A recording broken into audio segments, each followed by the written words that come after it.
isang makasaysayang araw para sa Ilocos Norte at sa libo-libong Pilipino. Personal na pinangunahan ni Pangulong Ferdinand R. Marcos Jr. ang mass graduation ceremony ng 1,100 at 50 TESDA scholars na benepisyaryo ng Training for Work Scholarship Program at Special Training for Employment Program. Matapos makumpleto ang kanilang competency-based training mula sa 23 TESDA accredited training institutions sa Ilocos Norte, handa na ang mga graduates na harapin ang mas maraming oportunidad sa trabaho, negosyo at kabuhayan. Patunay ito ng patuloy na suporta ng Administrasyong Marcos sa edukasyon, skills development at paglikha ng mas maraming trabaho para sa mga Pilipino.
Check.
bansa ito ay kinakailangan.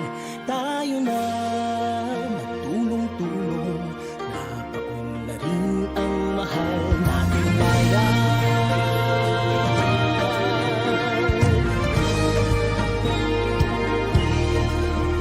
Panahon na magbabago at ayos ang mga dapat ayusin. Dapat lang maging tungkulin ng bawat mamamayan dito sa atin. Ng pagbabago patungo sa pag-asenso, magsikap ng mabuti at nang guminhawa tayo. Malaki natin sa mundo at ipamalas ang bagong Pilipino at bagong Pilipinas.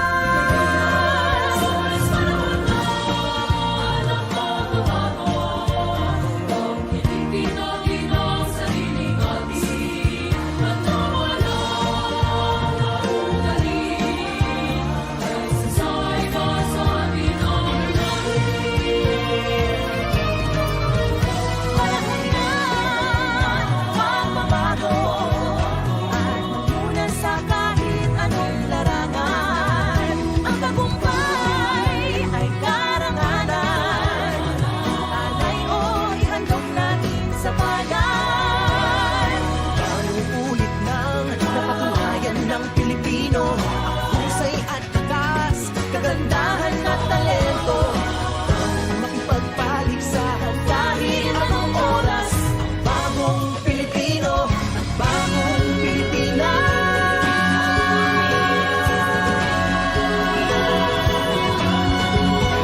Panahon na pagbabago, tuloy natin ay gawing maaliwanag. Dami na magandang bukas, bunga ng bagong Pilipinas.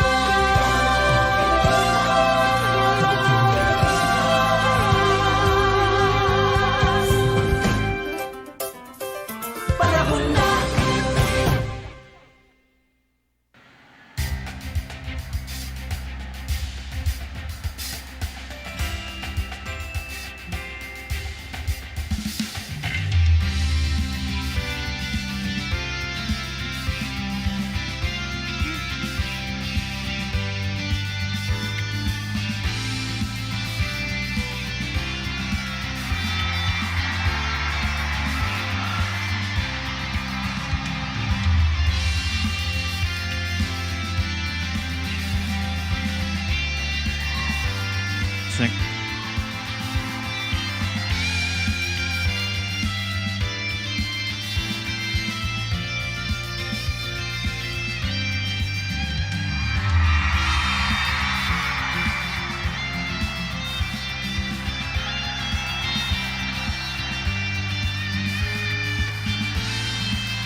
Ladies and gentlemen, the President of the Republic of the Philippines, His Excellency Ferdinand R. Marcos Jr. Panahon na ng pagbabago dahil sa ito ay To introduce our guest of honor, may we call on House Majority Leader Ferdinand Alexander Marcos. Na imbag, ngal daw tayo amin apo kakailian, ti patpateg tayo, Pangulo, ti Pilipinas, His Excellency Ferdinand Romualdez Marcos Jr.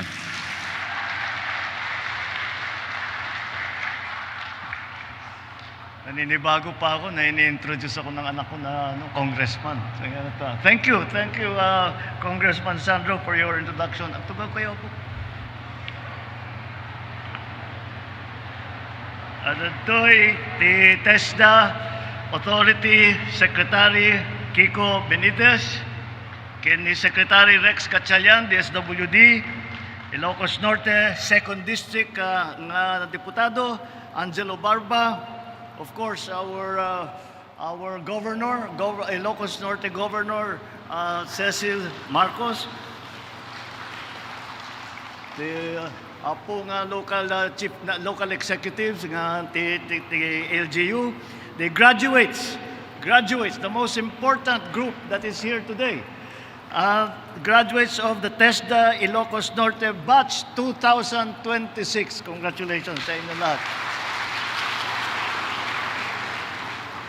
Fellow workers in government, kadagiti, padak, ken ayatek nga Ilocano, na imbag nga bigat kada kayo amin. Para sa akin, wala nang ibang lugar na higit pa sa bayang aking pinagbulan. It is so nice to come home, to get the chance to come home and to be with all of you. It has been too long, and I have missed your smiles, and I have missed your warmth, and I have missed your friendship. Now, once again, nakasama ko ang mahal kong mga kababayan, nakikita ko ang mga pagbabago na nangyayari dito sa probinsya tayo. At nanumbalik sa akin ang dahilan kung bakit natin ipinaglalaban ang isang magandang buhay para sa bawat Pilipino.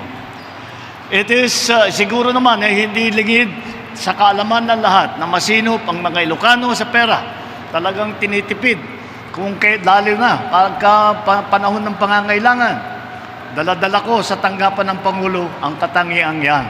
Likas sa atin na magtipid ng salapi at paglaanan ng ating mga pangarap tulad ng pag-aaral.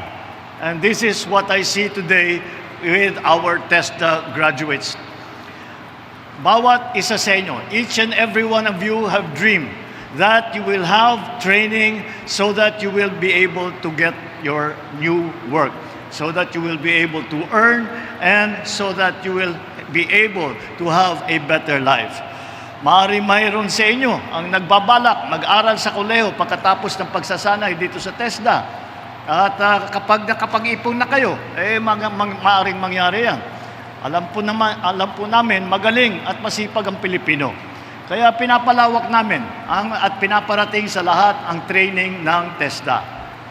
Today, we are celebrating a landmark in your everyday, in what we see in your everyday industry and your training and the hard work that you have put in.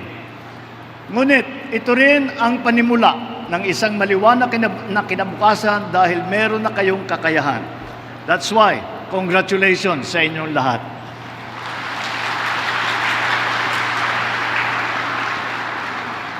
So to the 1,150 TESDA scholars that have finished today, the 50 that finished in dressmaking NC2 at tatahi ng mga produktong maipagmamalaki natin mga Pilipino. Alam po ninyo, may isa tayong kababayan sa Puerto Princesa na nag-aaral ng dressmaking at nakakuha noong NC2. Ngayon, isa na siyang fashion designer na may sariling brand na Maria Maria. Balang araw, kayo rin makakapagsimula ng sarili ninyong fashion brand May 25 naman sa inyo kumuha ng barista na certificate. Kayo naman ang magbibigay buhay sa mga kape. Sa mga kape at natikman ko na yung nasa labas at ay talagang kayang-kaya natin makipagsabayan kahit saan, kahit sa Maynila, kahit sa abroad. Meron din tayong TESDA graduate na sa kanilang sipag at husay, nakapagtayo na sila, yung mga iba dyan, nakapagtayo na ng sariling kapihan. Hindi lamang nakakapaggawa ng kape, ngunit nakakapagbigay din sila ng trabaho sa kanilang mga kapwa Ilocano. Patunay ito na bawat isa sa inyo ay maaaring maging susunod na boss ng sarili ng inyong negosyo, ng sarili ninyong mga kumpanya. It is in your hands now that the training and the certification that is going to be the key to your progress and to the betterment of your lives. That's why you have to add to your industry, to your patience, and to your love of work. Itong nakaraang SONA, sinabi ko na ang pinakamahalagang puhunan ng ating bansa ay ang ating mamamayan. Kapag namumuhunan tayo sa kakayahan ng Pilipino, namumuhunan tayo sa mas matatag na pamilya, mas masiglang ekonomiya, mas magandang kinabukasan ng bansa. Kaya ngayon, this year, bibigyan natin ang TESDA ng pinakamalaking budget sa kasaysayan ng TESDA.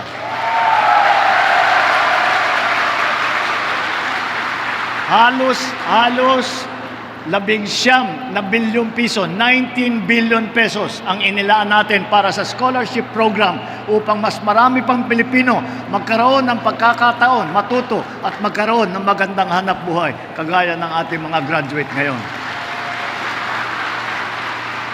We are also expanding our enterprise-based education and training or EBET program so that it will coordinate with the training and needs of our employees. Yan po, that is sometimes a difficulty that we find is that although we provide livelihood training, kung minsan hindi pa rin nakakahanap ng trabaho, and that is why this is a very important aspect. At nakikita naman natin that has begun to show some success because our trainees, pagkatapos nila mag-graduate, ay kadalasan, karamihan sa kanila ay nakakakuha kaagad ng trabaho. Because of this, mas magiging handa ang graduate sa pagpasok sa trabaho. Handa rin tayong tutulungan ng mga kabataan na kailangan maghanap buhay. Kaya dinagdagan natin ang pondo sa Tulong Trabaho Scholarship Program. At alam naman natin na minsan nahihirapan ng mga estudyante pupunta sa kanilang training center araw-araw, pinapalawak din natin ang TESDA online program. And because of this, many more Filipinos will be able to learn and be able to be trained in whatever time and whatever place that they are. Kasabay nito, nilalapit din natin ang mga oportunidad sa mga kababayan natin higit na nangangailangan sa tulong ng TVET for Social Equity Program. Pinapalakas din natin ang micro-credentialing sa TVET upang mas mabilis makakuha ng training at certificate na kailangan ng ating mga manggagawa upang makapagsabay at mabilis sa mabilis na pagbabago. The world is changing very, very quickly. That is why these training programs are very important because we have to continuously train our workers because of the new technologies, because of the situation, because of the establishment of our new supply chains around the world. To be able to take advantage of that, we must train our workers, and that is what we are trying to do with not only in our schools but also in our technical and vocational training. Mga kababayan, bahagi lang ang mga programang ito ng ating layunin na makapagbukas ng mas maraming oportunidad para sa bawat Pilipinong handang magsikap para umasenso. Kasama sa mga layunin natin ito, ang mga guro at ang pribadong sektor na patuloy na ginagabayan at hinahasa ang ating mga kababayan. And that is why we thank them very much. Maraming salamat. Thank you for all that you have done for our workers.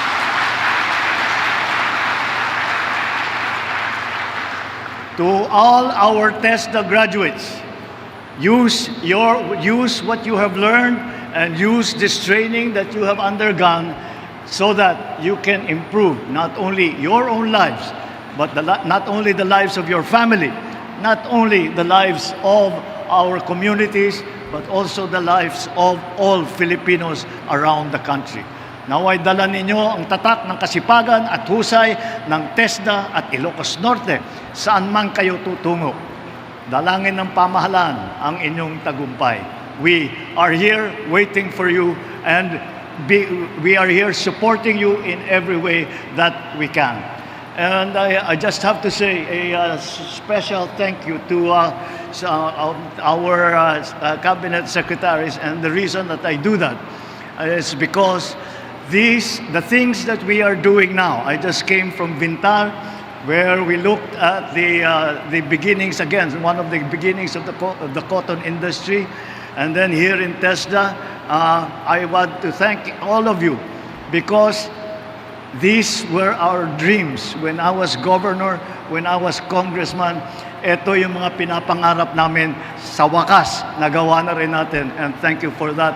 Thank you for your support for all Ilocanos and for Ilocos Norte. Mabuhay po tayong lahat. Mabuhay ang bagong Pilipinas. Diyos tiyagina, kanakayami po. Maraming salamat, mahal naming Pangulo. Around the country. May we Napakalaking now- tulong. Napakalaking tulong kasi nung kinuha ko ang course na to ay syempre of course dahil under TESDA and under kay Kong Sandro hindi na kailangang problema ang pang tuition or pang allowance, pang transfer every day. So napakalaking tulong. Malaking tulong po ang TESDA training po sa aming career dahil po ito po ay ang nasabi po naming upscaling po ng aming career. Para po mas ma-qualified po kami na maging isang child development worker. Lalo na po ito ay tutugon sa RA 12199, yung pagkakaroon po ng salary grade increase po para sa aming child development worker po. Maraming pong salamat Pangulong PBBM po sa pagbibigay po sa amin ng libreng